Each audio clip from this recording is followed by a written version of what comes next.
के साथ। नमस्कार, सिटी वार्ता से लाइव में आप सभी का स्वागत है। मैं हूं अमित मिश्रा। आइए सबसे पहले नजर डालते हैं आज के प्रमुख समाचारों पर।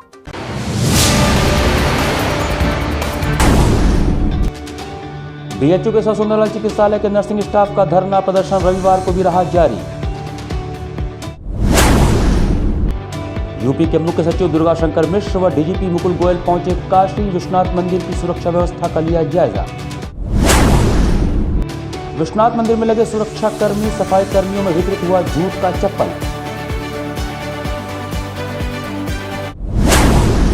और वाराणसी और आसपास के जनपदों में आसमानों में बादलों का डेरा, तेज हवाओं के साथ रुक रुक कर जारी है बारिश।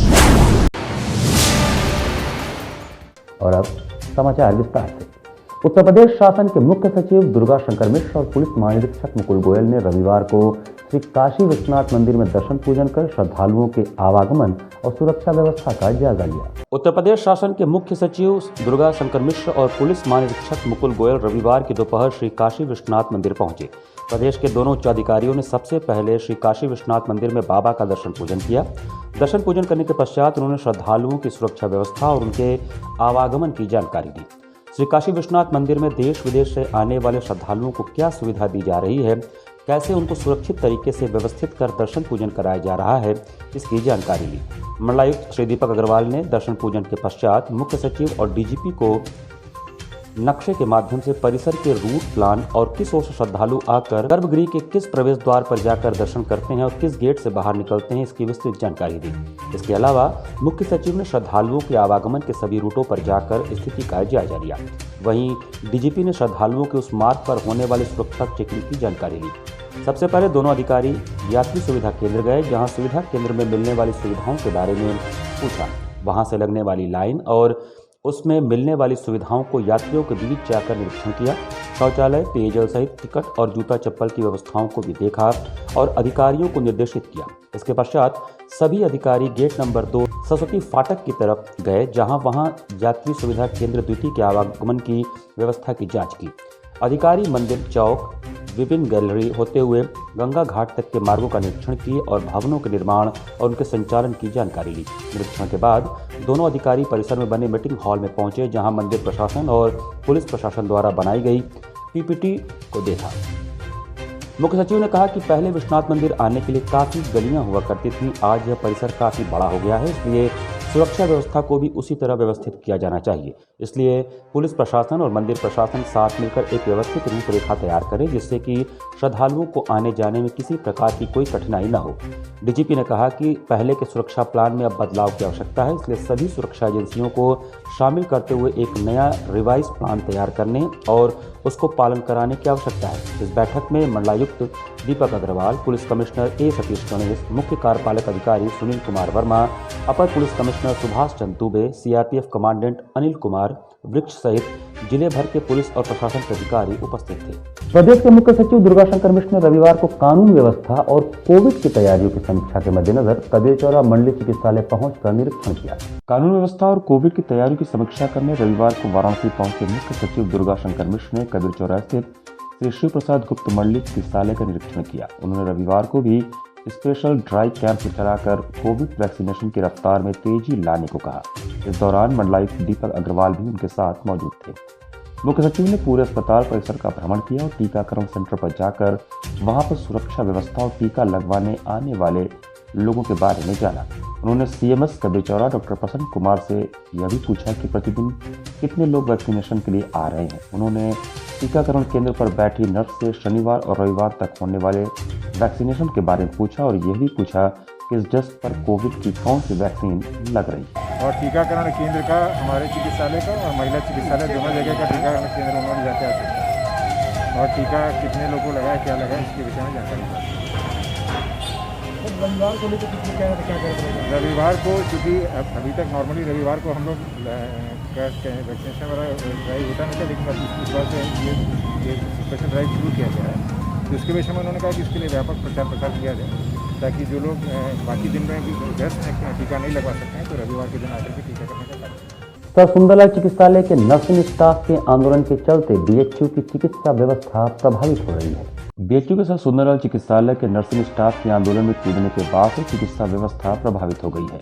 नर्सिंग स्टाफ का धरना प्रदर्शन रविवार को दूसरे दिन भी जारी रहा। वो चिकित्सा अधीक्षक प्रोफेसर के गुप्ता के इस्तीफे की मांग कर रहे हैं। उन्होंने विश्वविद्यालय के कुलपति को धरना स्थल पर आकर चिकित्सा अधीक्षक के विरुद्ध कार्रवाई का भरोसा दिलाने की मांग की है। धरना प्रदर्शन कर रहे नर्सिंग स्टाफ का आरोप है कि शनिवार को इमरजेंसी में अपने दौरे के दौरान उन्होंने एक नर्सिंग अफसर को अपने जन्म स्थान को लेकर टिप्पणी की और उसे थप्पड़ भी मारा, जिस पर आक्रोशित सैकड़ों की संख्या में नर्सिंग स्टाफ धरना प्रदर्शन के दूसरे दिन इमरजेंसी अस्पताल के बाहर प्रदर्शन कर रहे हैं। कर्मचारियों ने कुलपति से एमएस के इस्तीफे की मांग की है और उस पर वो अड़े हुए हैं। वहीं नर्सिंग स्टाफ ने बताया कि हम लोग कल दोपहर बाद से धरना प्रदर्शन कर रहे हैं और पूरी रात इस खुले आसमान के नीचे बैठने को विवश थे, परंतु कोई भी सक्षम अधिकारी नहीं पहुंचा जो एमएस के खिलाफ बात किया हो। वहीं इस बात को लेकर नर्सिंग स्टाफ में काफ़ी आक्रोश है। बातचीत में नर्सिंग स्टाफ ने कहा कि हम लोगों द्वारा इमरजेंसी सेवा को किसी प्रकार से प्रभावित नहीं किया जाएगा। हम लोग धरनारत जरूर हैं, परंतु लोगों के जान से खिलवाड़ नहीं किया जाएगा और हम लोग तत्परतापूर्वक इमरजेंसी के पास आए मरीजों को देखेंगे तथा उनका हर संभव मदद किया जाएगा। जो हमारे माननीय चिकित्सा अधीक्षक जी हैं, ये अक्सर ऐसी हरकतें करते रहते हैं, हमेशा होती रहती है। ये फीमेल स्टाफ को कुछ ज़्यादा ही डोमिनेट करते हैं। इनका क्या करते हैं कि बॉडी शेमिंग भी करते हैं, जो कि एक ऐसी अपनी जो इनकी पोस्ट है उसके हिसाब से इनको अपनी गरिमा को बना के रखना चाहिए। ये बॉडी शेमिंग आप सुनेंगे तो आप हैरान हो जाएंगे कि क्या शोभा देता है माननीय हमारे चिकित्सा अधीक्षक जी को।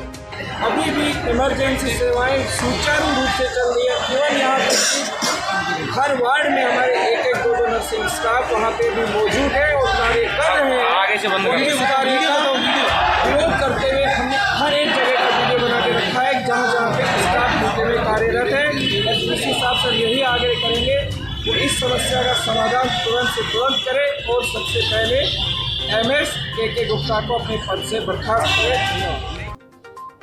वाराणसी और आसपास के क्षेत्रों में आसमान में घिरे बादलों के चलते रुक रुक कर बारिश हो रही है। इसके कारण ठंड और शीतलहर का प्रकोप बढ़ गया है। वाराणसी और आसपास के आसमान में बादलों का डेरा है। भोर में बरसात होने से ठंड बढ़ गई है। रविवार को दोपहर में भी सुबह का एहसास हो रहा था। आमतौर पर ऐसा मौसम पहाड़ों पर देखने को मिलता है, लेकिन फिलहाल इसे देखने के लिए किसी पहाड़ पर जाने की जरूरत नहीं। वाराणसी और आसपास के क्षेत्रों में यह माहौल बीते 3 दिन से बना हुआ है। रविवार सुबह भी आसमान में डेरा जमाए घने बादलों ने तेज हवाओं व गरज चमक के साथ बारिश का रूप अख्तियार कर लिया। क्षेत्रीय किसानों को नुकसान होने की संभावना जताई गई है। मौसम का मिजाज बदलने व बारिश होने से क्षेत्रीय किसानों में रबी की फसलों को लेकर चिंता सताने लगी है। बारिश होने से ठंड में भी काफ़ी इजाफा हो गया है। सर्द हवा व गलन से लोग बेहाल हैं। ठंड से बचने के लिए लोगों को अलाव का सहारा लेना पड़ रहा है।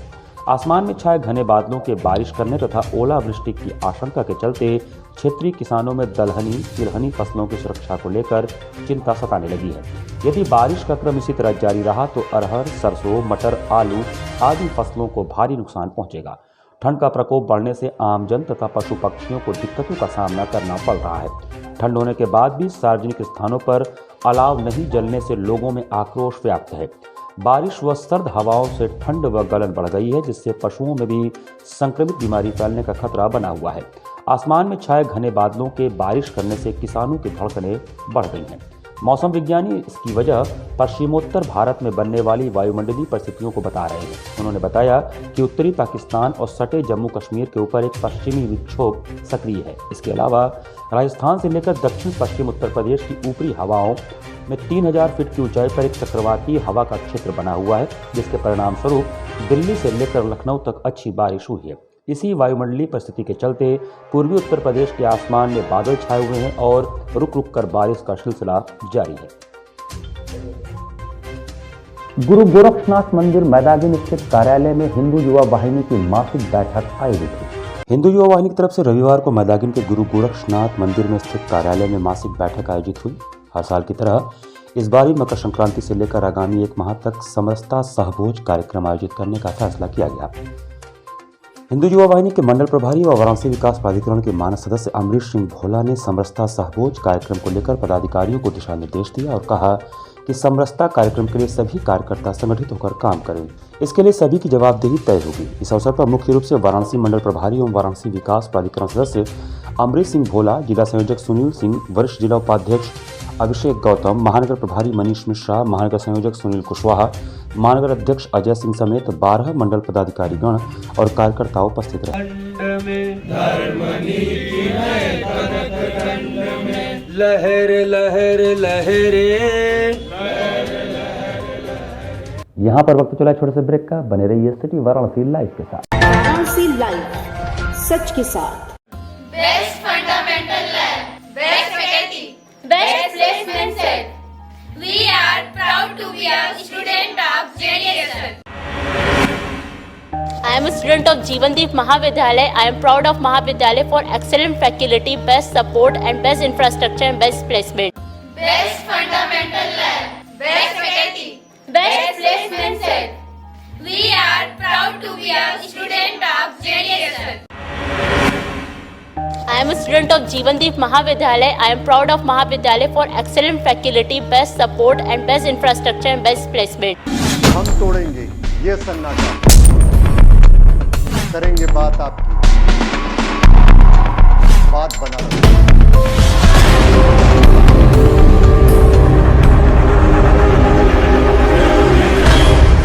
पूछेंगे सवाल, उठाएंगे मुद्दे, करेंगे बहस, होगा मुकाबला आमने सामने, ताकि सच जिंदा रहे। बेबाक बहस। कोरोना वायरस ने देश में एक बार फिर से रफ्तार पकड़ ली है। ऐसे में जरूरी है कि सभी लोग पूरी एहतियात बरतें। घर से बाहर निकलते समय मास्क का सदैव प्रयोग करें। समय समय पर हाथों को सैनिटाइजर से सैनिटाइज करें। ज्यादा भीड़ भाड़ वाली जगहों में जाने से बचें। 2 गज की दूरी का पालन करें। स्वस्थ रहें, सुरक्षित रहें। जनहित में जारी वाराणसी लाइव। वाराणसी लाइव, सच के साथ। ब्रेक के बाद आपका स्वागत है। वाराणसी के मंडलायुक्त दीपक अग्रवाल द्वारा श्री काशी विश्वनाथ मंदिर में ड्यूटीरत पुलिसकर्मियों, सफाई कर्मियों और पुजारियों को जूट के बने चप्पल वितरित किए गए। श्री काशी विश्वनाथ मंदिर में लगे सुरक्षाकर्मी, सफाई कर्मी व पुजारियों को रविवार को कमिश्नर ने जूट के चप्पल मुहैया कराए। इस संदर्भ में कमिश्नर दीपक अग्रवाल ने कहा कि पूर्व में मंदिर परिसर में सुरक्षाकर्मी, सफाई कर्मी अपने ड्यूटी के दौरान सामान्य जूते चप्पल पहनते थे, जिसको लेकर दर्शनार्थियों में काफी रोष रहता था, जिसको लेकर पीएम मोदी ने भी गंभीरता दिखाई और मंदिर के इन सेवादारों के लिए दिल्ली से जूट से बने चप्पल की व्यवस्था की। काशी विश्वनाथ धाम के जो मुख्य परिसर है उसके अंदर अब जूते चप्पल का प्रवेश निषेध है। तो ये चर्चा चल रही थी कि जो हमारे सुरक्षाकर्मी, जो हमारे पुजारी, हमारे सफाई कर्मी मेन मंदिर परिसर के अंदर अपने कर्तव्यों का निर्वहन करते हैं, उनको लंबी अवधि के लिए वहाँ पर खड़ा होना करना पड़ता है या चलना फिरना पड़ता है, तो उनको नंगे पाँव उस कर्तव्य का निर्वहन में कठिनाई आ रही थी। तो हम लोग ने ये विचार किया कि उनको कुछ खड़ाव या अन्य विकल्पों पर विचार चल रहा था।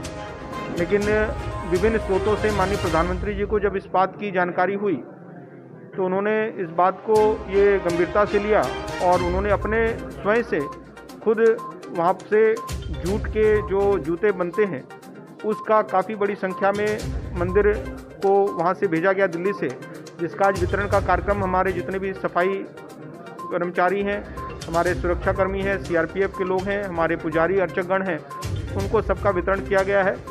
और जिससे सभी लोग संतुष्ट भी हैं कि एक तो जो परंपरा है कि गंदगी की, उससे भी छुटकारा मिलेगा और जो उनको अपना कर्तव्य निर्वहन करने में जो सर्दी गर्मी में कोई दिक्कतें आती थी वो भी नहीं रहेगी। और आने वाले समय में जितने भी समस्त हमारे वहाँ पर लोग लगे रहते हैं विभिन्न अपने कार्यों में, उन सभी को इस तरह की व्यवस्था से जोड़ा जाएगा, जिससे कि जो एक मंदिर की गरिमा है वो भी बनी रहे, साथ साथ जो काम करने में व्यवहारिक कठिनाई आती है वो भी दिक्कत ना हो। प्रधानमंत्री के संसदीय क्षेत्र वाराणसी में पिछले 20 साल से माता पिता का साया उठ जाने के बाद से 2 बहनें पतंग बनाकर अपना जीविकोपार्जन कर रही हैं।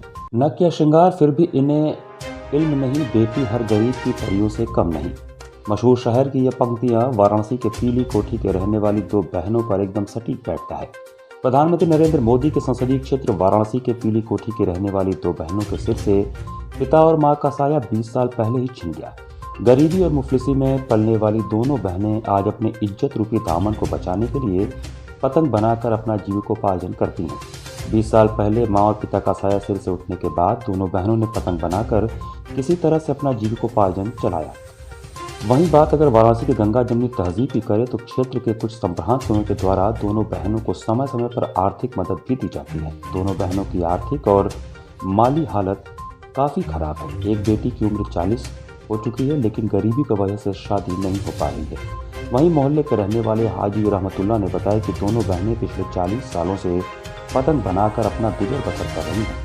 बचपन में ही दोनों बहनों के माँ बाप का साया सिर से उठ गया, तब से दोनों हालात से लड़ रही हैं। अभी तक इन दोनों बहनों को किसी प्रकार की सरकारी योजना का लाभ नहीं मिला है, जिससे दोनों बहनें काफ़ी दुखी रहती हैं। मोहल्ले के लोग दोनों बहनों की जमकर मदद करते हैं। इन लोग की स्थिति बहुत दयनीय है। ये लोग जो है पतंग बना के अपना गुजारा करती हैं। ये 2 बहनें हैं। समझ लीजिए गरीबी की इस तंगी की वजह से इनकी उम्र 40 साल हो गई है, शादी नहीं कर पाई, क्योंकि शादी के लिए भी लाख 2 लाख 4 लाख चाहिए। ये लोग 40-50 रुपया 60 रुपये का काम करके अपना जीवन गुजर बसर करती हैं। और कोई भी सरकारी योजना उन लोग को नहीं मिलती है। अगर सरकारी योजना भी मिले तो कम से कम इन लोगों का जो है तो गुजारा हो सके। हम मोदी जी से और प्रदेश सरकार योगी जी से मांग करते हैं कि इन लोगों की दयनीय स्थिति पर अपनी कृपा रखते हुए इन लोगों की आर्थिक मदद किया जाए, जिससे कि इन लोगों का जीवन गुजर बसर हो सके। हम यही पतंग बनाते हैं और अपना गुजर बसर इसी में करते हैं। और ज़्यादा पैसे का काम भी ना होता। ये सीजन है, खिचड़ी का मौका है तो कुछ पैसा मिल जाता है, फिर उसके बाद बैठे रहते हैं। बहुत कम पैसा हो जाता है, एकदम 10-20 रुपए का काम होता है। ऐसे तो 50-60 का कर लेते हैं और कंट्रोल से अनाज मिलता है, वही से हम लोग अपना गुजर बसर करते हैं। परिवार में कितने लोग हैं? कोई नहीं है, खाली 2 बहनें हैं हम लोग। लगभग कितनी उम्र होगी दोनों बहनों की आप लोगों की? हमारी 40 साल की उम्र है। अब पैसा अगर होता तो हमारी बहन हमारी शादी कर देती। जब पैसा नहीं है तो शादी क्या करेंगे। और हम लोग किसी से कुछ मांगते नहीं है, ना किसी से कोई मदद लेते हैं। जब किसी ने कोई हमारे पास आया नहीं, किसी ने कुछ पूछा नहीं तो हम क्या करेंगे। मगर भूखे रह जाएंगे, मगर किसी का हम कोई सामान मांगेंगे नहीं और न लेते हैं। मोदी जी से क्या कहना चाहेंगे? मोदी जी जो हमारी सहायता करना चाहते हैं वो हमारी हालत देखकर सहायता करें। District network sports association Varanasi के तहत सीएम एंग्लो बंगाली कॉलेज के मैदान पर पूर्वांचल जोन 5 का जोनल नेटबॉल प्रतियोगिता आयोजित किया। District netball sports association Varanasi के तहत UP state junior netball championship के लिए पूर्वांचल जोन 5 का जोनल नेटबॉल प्रतियोगिता का आयोजन रविवार को CM Anglo Bengali college Bhelupur Varanasi के नेटबॉल ग्राउंड पर किया गया, जिसमें पूर्वांचल जोन 5 के वाराणसी, मिर्जापुर, चंदौली की प्रतिभागिता रही। इसके बालक वर्ग के फाइनल में वाराणसी एवं मिर्जापुर का मैच हुआ, जिसमें वाराणसी ने मिर्जापुर टीम को 16-8 के स्कोर के साथ 8 अंकों से पराजित किया। वहीं बालिका वर्ग के फाइनल वाराणसी एवं चंदौली का मैच हुआ, जिसमें वाराणसी ने चंदौली की टीम को 10-0 के स्कोर के साथ 10 अंकों से पराजित किया। प्रतियोगिता का शुभारंभ नेटबॉल फेडरेशन ऑफ इंडिया के उपाध्यक्ष डॉक्टर निशांत सिंह ने किया। प्रतियोगिता में विशु सर, रविन्द्रनाथ गांगुली, विकास भारद्वाज, राहुल झा, विवेक मिश्रा, शालिनी सिंह उपस्थित रहे।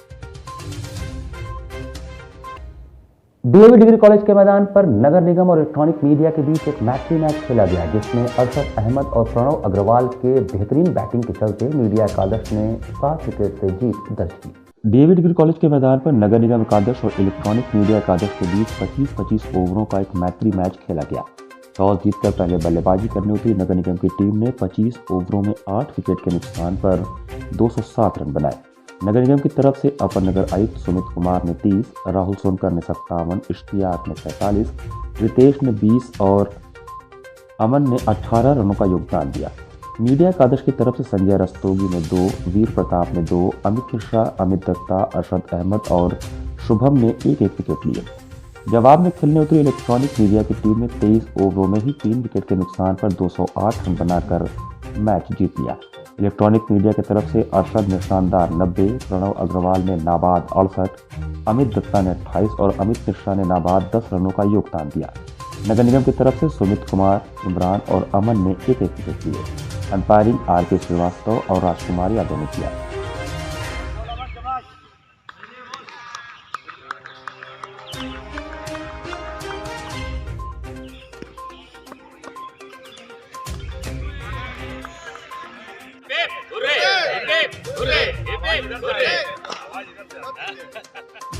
इसी के साथ सिटी वाराणसी लाइव का यह संस्करण में समाप्त करते हैं। मुझे दीजिए आज्ञा। नमस्कार।